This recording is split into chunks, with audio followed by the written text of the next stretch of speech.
Hare Krishna. Guhyatamam, the most confidential knowledge. This is what Krishna is going to now reveal in Shloka number 65.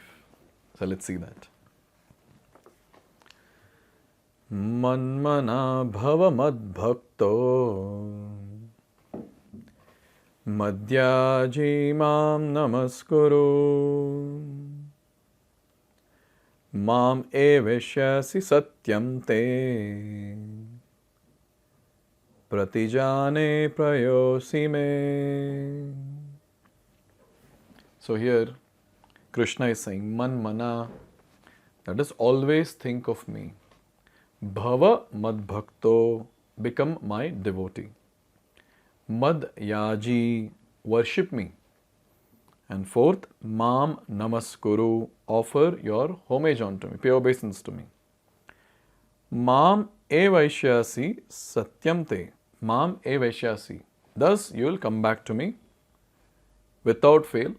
Satyam te, this is the truth. Truly you will come back to me. And pratijane, I promise you. Why?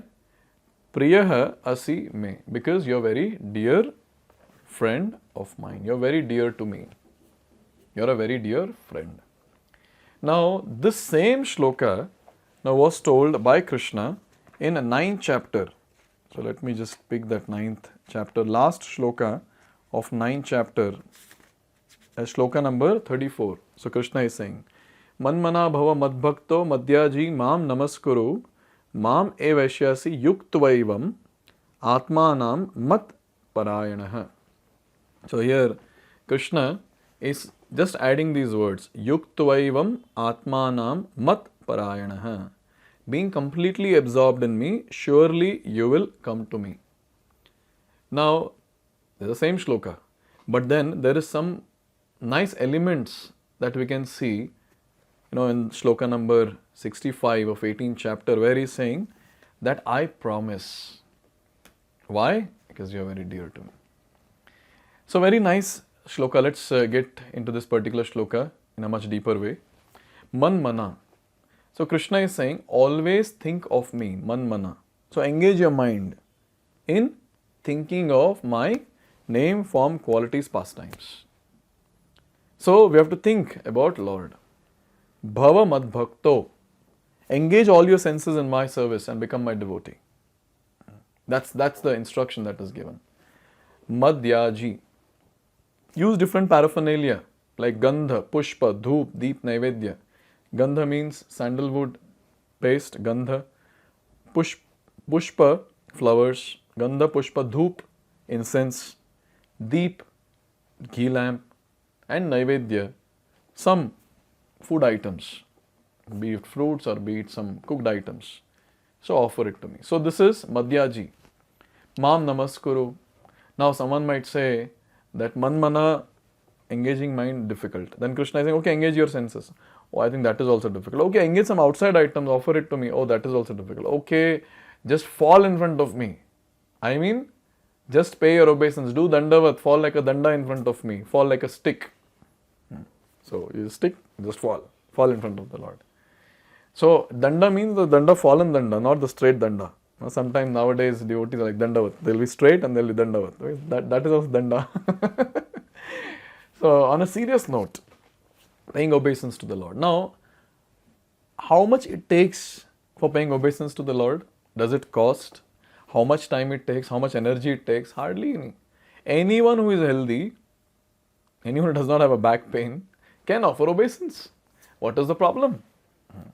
So this is a very important thing, how Krishna has made the thing so simple for us for this age of Kali, and so practical for this age of Kali, that anyone can advance in this wonderful path of devotional service and finally go back home, back to Godhead. Not much endeavor.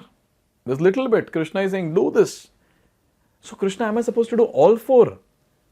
All four, or even any one of them? Even any one of them, he is saying, you will come back to me. Very nice purport Srila Prabhupada gives here. What is the most confidential part of knowledge? One should become a pure devotee of Krishna and always think of him and act for him. This is speciality of Prabhupada. He just summarizes everything in just one poetic line. I'll again read. Become a pure devotee of Krishna, always think of him and act for him. Everything is covered in this. One should not become an official meditator. Life should be so molded that one will always have the chance to think of Krishna. One should always act in such a way that all his daily activities are in connection with Krishna. He should arrange his life in such a way that throughout the 24 hours, he cannot but think of Krishna. So this is called as an endeavor to get closer to Krishna. All of us as devotees, we should mold our life in such a way that we are able to think of Krishna. We are able to engage our senses in service of Krishna. We are able to offer different items to Krishna. We are able to offer obeisance to Krishna. So it's a very, very important thing that it's up to us. So there is no external person who is going to come and tell, now do this, now do that, now do this. No. It's up to us that what we are supposed to do. That free will is given to all of us. That free will to decide what to do is given to all of us. So we as devotees should mold our life very nicely. Our lifestyle should be such that we get enough time to engage ourselves in devotional service onto the lotus feet of Lord Sri Krishna. Finally, we have to understand one thing, that in this age of Kali, we are going to live for a very short span of time. And in that short span of time, we are expected to attain something very, very great, something very high. How is that going to happen? So we have to be intelligent enough to mold our life in such a way that we are able to engage ourselves in service of the Lord, if possible, 24/7. It's made it very clear. Prabhupada is making it very clear. If not now, with time, there should be some time in our life where we are full-time devotee. Now, we might be part-time devotee. Maybe sometime we'll invest and later. But there should be some time when, say, a person is married, who is having a lot of responsibilities. Okay, complete the responsibilities as fast as possible. And then give full time. Towards the end of life, that time should be given for Krishna consciousness. And say someone who is not interested to get into household life, be a monk throughout and offer entire life for the service of the Lord. Now this option only a bachelor has, and after marriage we cannot think of becoming a monk. Before making a decision to marry or not, there are two options. But then once the person marries, it's just a one way. There is no U-turn for that. So it's up to the devotees. It's up to the person how much he wants to get intense in his devotional service and become a nice devotee and come back to Godhead. But it's very important to mold our life to engage oneself in service of the Lord. This point is the essence. It is very, very important. And the Lord's promise is that anyone who is in such pure Krishna consciousness will certainly return to the abode of Krishna, where he will be engaged in the association of Krishna face to face. This most confidential part of knowledge is spoken to Arjun because he is the dear friend of Krishna.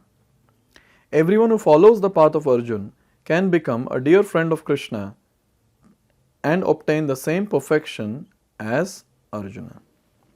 Now here, when this most confidential knowledge is given by Krishna, is again, he's making it very clear. He's telling that you are very dear to me. Since you are very dear to me, I am giving this confidential knowledge. So if we want to become dear to Krishna, we have to just follow what Krishna is telling in Bhagavad-gita. That's it, and we'll become dear to Krishna.